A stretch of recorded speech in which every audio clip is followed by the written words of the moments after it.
Alright, buckle up. This is going to be information overload. So you're looking for your very first violin. Congratulations, I'm so excited for you. I'm sure you have a lot of questions and maybe some confusions as well. Here I'm going to share everything I learned from buying my own very first violin. Even if you already have an instrument and you're looking for an upgrade, I'm sure some of the things that I touch on would still be useful. My goal is for you to make an informed decision, so I've created a little checklist for the things to consider when you are shopping for your first violin. It's included in the description down below, completely free of course.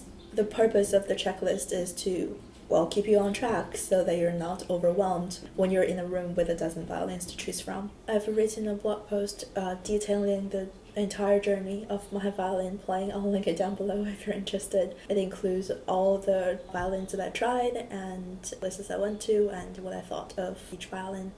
Stay till the end of the video for some bonus tips and tricks of the trade. Get yourself some tea. Let's go. First, a quick word about rentals. If you're just beginning and you don't even know if you'll like the violin yet, obviously you don't want to commit to buying something that expensive, rental is a very, very good option. Go to a local instrument shop and ask if they have violins to rent. Typically they do. They come in different tiers in terms of quality and also different sizes. The basic tier violins you could rent for anywhere between $15 to $20 a month, which is a great deal. For everything that is holy and sacred in this world, please, please, please do not buy that $65 Amazon violin that comes with a case and a string and God knows what. It's impossible for anybody to make a good sound out of that card box with shoestrings attached. Just don't do it, please don't. Alright, with that out of the way, here are 4 steps to finding your perfect violin. Step number 1, set your budget. So here I'm going to talk some ballpark numbers. For a high school student violin, you're looking at anywhere between $800 to $2,000 plus bow. For college and pre-professionals, $5,000 plus. And for professionals, the sky is the limit. So there is no way around the fact that violins are expensive. So it's important for you to know what type of instrument you're looking for, set your budget accordingly, and be very disciplined with staying within your budget. So for my first violin, my budget for the entire outfit is $5,000 for the violin and another $1,000 for the bow. Please leave room for the bow in your budget, don't forget that. So in that price range, I was looking for an instrument that would carry me for the next 5 to 10 years. I know I said to stay within your budget and be disciplined. It doesn't hurt to play some higher end instruments just to get a sense for how they sound. That way, when you're looking for instruments within your budget, you have a direction of, what a good tone sounds like. Step number 2 is to figure out your own preferences. Your own preferences for this instrument is the most important thing. I know there's opinions of teachers, of parents, of friends, of luthiers, but at the end of the day, it is your instrument. You will be spending a lot of time with it. So knowing what you're looking for is crucial. That's when the checklist will come in handy. When I was buying my first violin, I had some challenges with this particular aspect. 1, I was a beginner player. I still am a beginner. So my taste was still developing. It was difficult for me to articulate the exact sound that I was looking for, the exact sound that I like. And also my preferences would change. Some days I prefer a brighter, airy sound, and some days I prefer a darker, more full-bodied sound. So it really takes time for you to figure out what is it that you like. Don't be discouraged. Know that, well, you don't know everything, and what you do and do not like would change over time, and that is okay. Another challenge is that how a violin sounds largely depends on the player. Me being a beginner, a violinist, it's difficult for me to make any instrument sound good. So you have to learn to listen for the potential in the instrument, not necessarily what it sounds like in the shop in your hands right that day. And this is where it would be helpful to bring your teacher with you, or to bring a friend who can play, or to have the luthiers in the shop play a little something just so that you can judge in the hands of a more accomplished player what that instrument could sound like. Step number 3 You are at the shop. This is the most exciting bit. It would be ideal if you could bring a teacher or a friend with you. Even if a friend doesn't necessarily play the violin, they can still judge the instrument, how it sounds from afar, when you can only hear it from under your ear. Do call ahead. Do tell them your budget, a rough profile of the instrument that you're looking for. So typically how it goes is that when you arrive at the shop, the luthier or the shop assistant would already have the instruments laid out for you to try that are within your budget. All you have to do is just pick and choose from what's already laid out for you. Now, when you're at the shop, be prepared for chaos. When I went to my very first appointment, we didn't even have a proper trial room. We were just in the back office of this instrument store, and there were violins everywhere. On the tables, on the chair, on the staircase. It was absolute chaos. So you have to have a system to keep track of things. So here are some key points to remember when you're trying out instruments. Number one, you have to use the same bow. You have to control the variables and only listen for the differences in the violin. In terms of what to play something romantic, play something baroque, play a scale even. It doesn't really matter what you play. The key is really to gauge the full spectrum of what the instrument can do. Play across all strings, play across different dynamics and different registers on the violin as well. Another point is, you'd be surprised, some instruments sound great under the ear, but from afar, they don't sound as good. Pay attention to not only how it sounds, but also how it feels in your hand. Some instruments are a little wider, and if you are petite like me, you might find it difficult to wrap your arm around in the higher position, and that could cause strain long term in your hand. That's not something you want. Another thing is string height. To a certain extent, that can be adjusted, but I've definitely played some instruments that are very, very hard to play in higher positions. Because you're going to try out so many different instruments, it's important to have a system to keep track of everything. What I find helpful was that I divided all the instruments into groups. So at first I think I had a dozen, so I grouped them into groups of 4. So I had 3 groups. I'll play through all 4 instruments in the same group.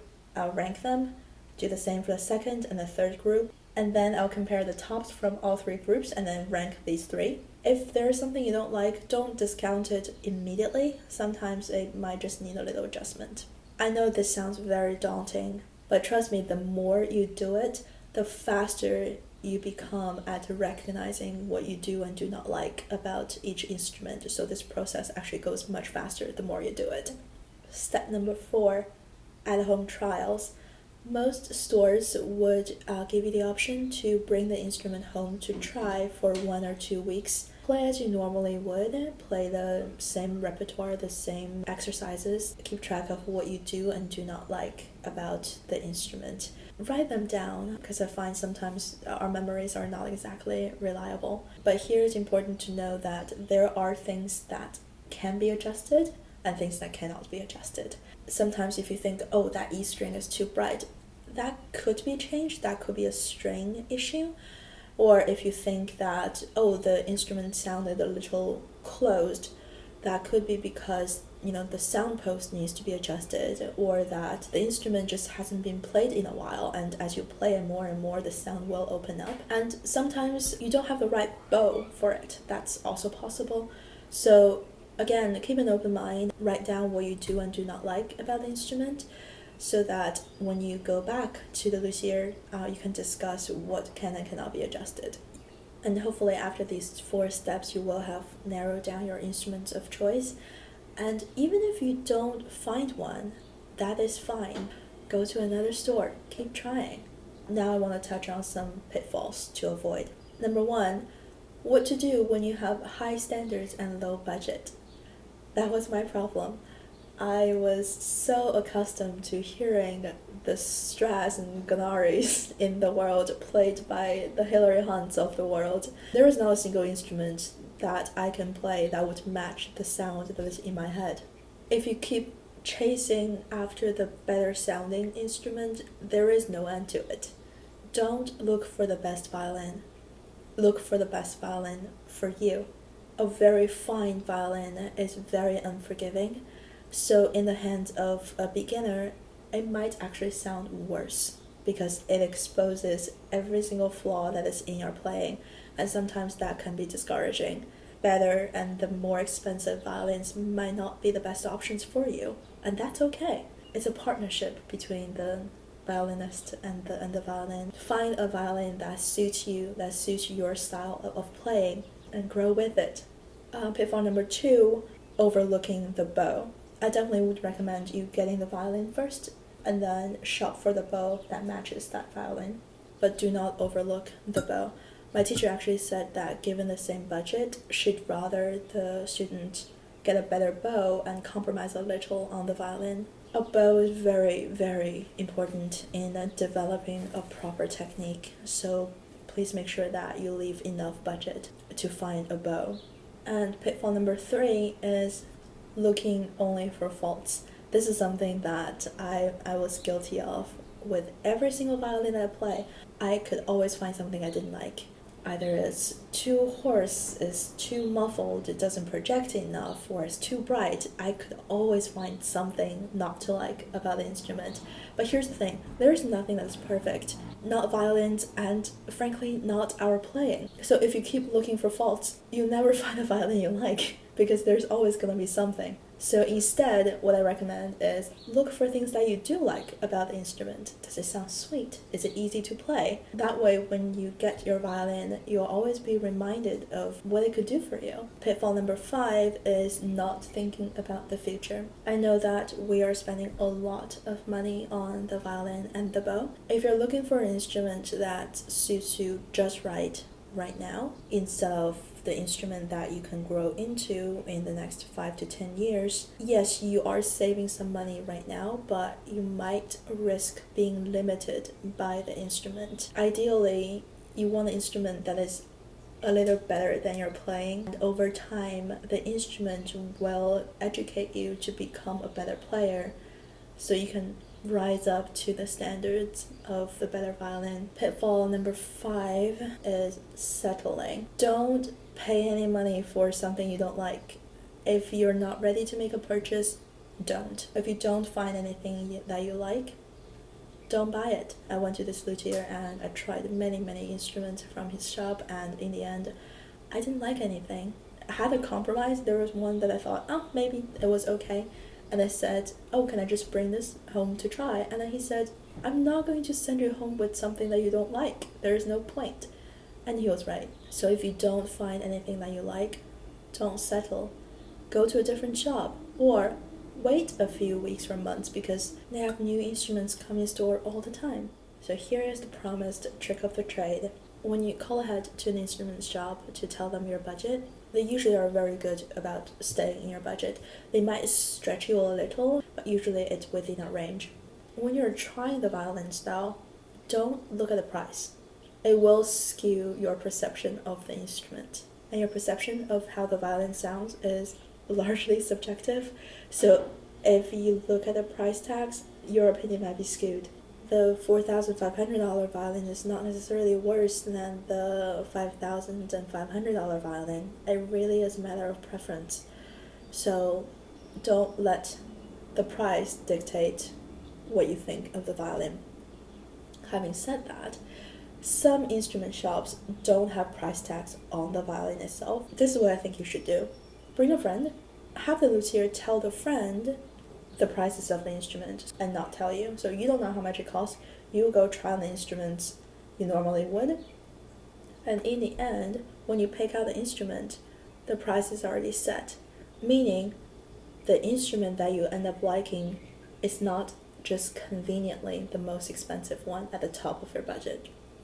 Almost everybody that I met during my journey of buying the violin is extremely nice, but it doesn't hurt to be a little savvy about this and be a little cautious with your money. Alright, so that was a lot of information, and like I said, the checklist is in the description below. I hope this video is helpful. I know that it is very long, but buying instrument is exciting and it's daunting as well. I wanted to make sure that you make the most informed decision possible. I'll just say a huge thank you to my teacher, who was so kind to have accompanied me twice to 2 different stores. Thank you so much for your time. And also thank you to my dear friend who's a violinist for helping me out when I didn't have a teacher my first year, and also for keeping me company when I was choosing my violin. So that's it from me. I hope this is helpful. If you have any questions, leave me a comment down below and consider subscribing if you want more violin related content. That's it. Ciao!